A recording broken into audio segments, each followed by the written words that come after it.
Assalamualaikum warahmatullahi wabarakatuh. Perkenalkan, nama saya Komeng Rizky Ferdian, NIM 220300028, jurusan Manajemen Pagi. Di sini saya akan memaparkan materi tentang usaha bisnis kecil menengah. Oke, selanjutnya itu latar belakang. Secara geografis, Indonesia merupakan negara agraris, tanah yang subur dengan hamparan yang hijau. Hal tersebut sangat mendukung Indonesia untuk meningkatkan hasil produksi hasil pertanian. Namun, hasil produksi bisa berkualitas rendah karena adanya pengaruh krisis perekonomian yang menurun. Rumusan masalah yaitu ada 6. Yang pertama, apa itu keripik pisang? Yang kedua, sejauh manakah kebutuhan pasar terhadap keripik pisang? Yang ketiga, bagaimana proses pembuatan keripik pisang? Yang keempat, apa kelebihan dari usaha keripik pisang? Yang kelima, bagaimana cara promosi dan pemasarannya. Yang keenam, bagaimana masalah keuangan dan kendalanya. Oke, selanjutnya tujuan penulisan. Tujuan dari penulisan makalah ini utamanya adalah untuk memenuhi tugas mata kuliah bisnis di Setia Pancabakti Palu dan secara keseluruhan untuk mengetahui lebih jauh mengenai usaha kecil, bisnis menengah, keripik pisang. Apa itu keripik pisang? Keripik pisang merupakan salah satu produk makanan ringan yang banyak digemari konsumen. Rasanya yang renyah dan murahnya harga yang ditawarkan menjadi produk tersebut sebagai alternatif tepat untuk menemani waktu santai Anda bersama rekan dan keluarga. Seiring dengan meningkatnya permintaan konsumen, kini keripik pisang mulai diinovasi berbagai varian rasa, seperti ada yang menggunakan tambahan coklat pada keripik pisang tersebut.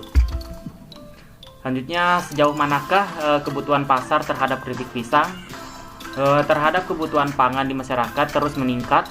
Kebutuhan akan keripik pisang ini bisa dijadikan sebagai cemilan setiap hari, jajan khas, dan oleh-oleh bagi keluarga. Selanjutnya, bagaimana proses pembuatan keripik pisang?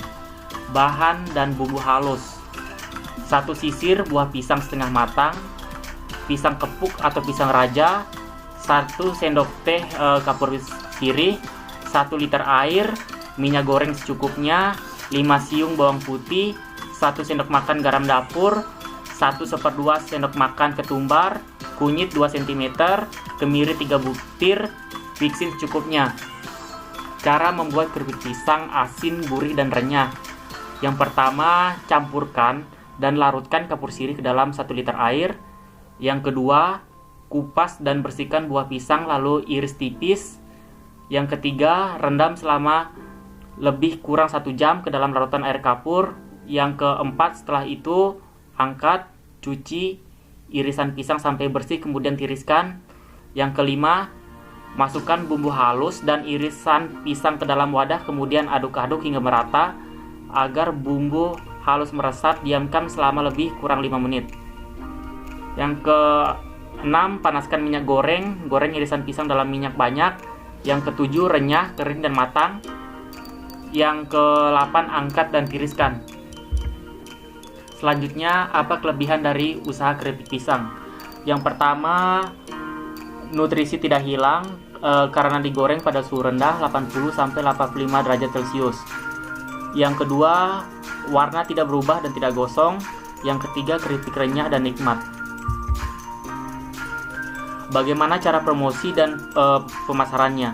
Yang pertama adalah lewat brosur. Cara ini cukup efektif untuk memperkenalkan makanan yang saya jual. Biasanya makanan sampai di konsumen melalui pesan antar atau sering disebut delivery. Yang kedua, melakukan penjualan langsung. Cara ini lumayan efektif karena langsung bertemu dengan pembelinya dan bisa langsung promosikan makanan yang dijual. Yang ketiga, melalui internet. Cara ini efektif walau tak semua orang memakai internet. Cara ini cukup memberikan informasi yang lebih kepada orang karena saat ini orang banyak membuka internet seperti Facebook, Twitter, Yahoo, Google, dan lain-lain. Selanjutnya, bagaimana masalah keuangan dan kendalanya?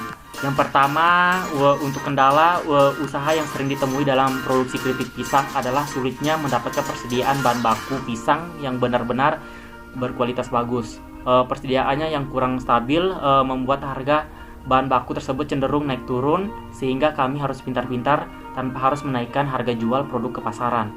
Yang kedua, dalam berbisnis, tujuan yang paling utama ialah memperoleh keuntungan. Keuntungan di sini tergantung pada apa yang kita hasilkan dan bagaimana cara menjual produk tersebut. Oke. Sekian dan terima kasih.